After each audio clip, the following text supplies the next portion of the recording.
zahăr azi încălzite pe două porții 8 ore întregi 2 grame zahăr toți plus toți 200 de grame zahăr pentru caramel un praf de sare sare mai tot dacă subtează pentru varianta sărată miezul de la pastei de vanilie 2 plicuri zahăr vanilinat un 2 gurițe esență vanilie unul lapte cu intenții 6 de grasime în fasul mixerului se sparge loc ouă se adaugă zahărul sarea și vanilia și se mixează tot în 2-3 minute se adună treptat laptele rece și se subțiază compoziția se precalzește cuptorul la o dopotă scade grade ce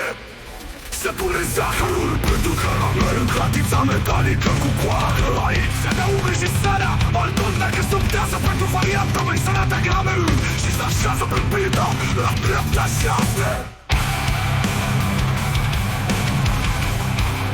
la dreapta șase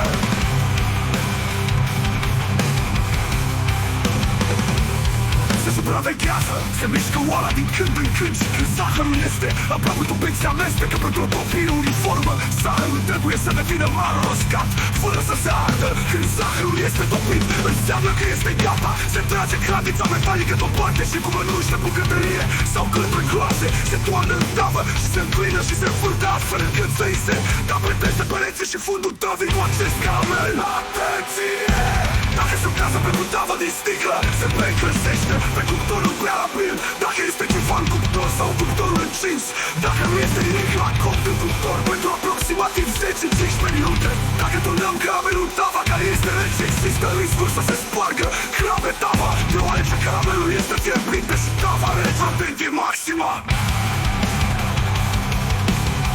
Zahărul așa are temperaturi de peste 110 și la de pielea până os lucrați cu grijă tava tapetată cu caramel se lasă câteva minute la răcorit fețea un scump o crește și transmește caramelul în timpul răcirii se toarnă compoziția cu ou și lapte peste caramelul răcit se pregătește tava mare de cuptor cea neagră care încape doar la fundul cuptorului. Introduce în cuptor, se pune vasul cu cremă în tava neagră se adaugă apă până la jumătatea tății vasului cu crema în cuptorul încins la o topătaș ceci se coace crema de zahăr asă circa 40 de minute la fiecare 10 minute se adaugă în tavă câte o ceașcă de apă rece apa din tavă nu trebuie să fiarbă de aceea se completează mereu cu apă rece practic se pune de 3 ori apă rece la 10, 20 și 30 de minute observați fiecare cuptor cu așa vezi sfatul meu este să scumărați ușor forma și dacă vedeți că face farul sub gustă să mai lăsați crema la copt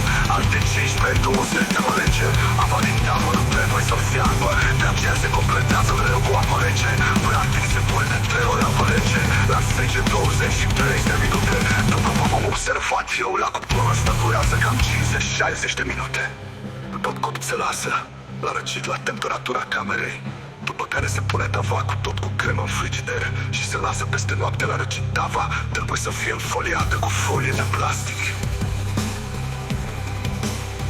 Atenție!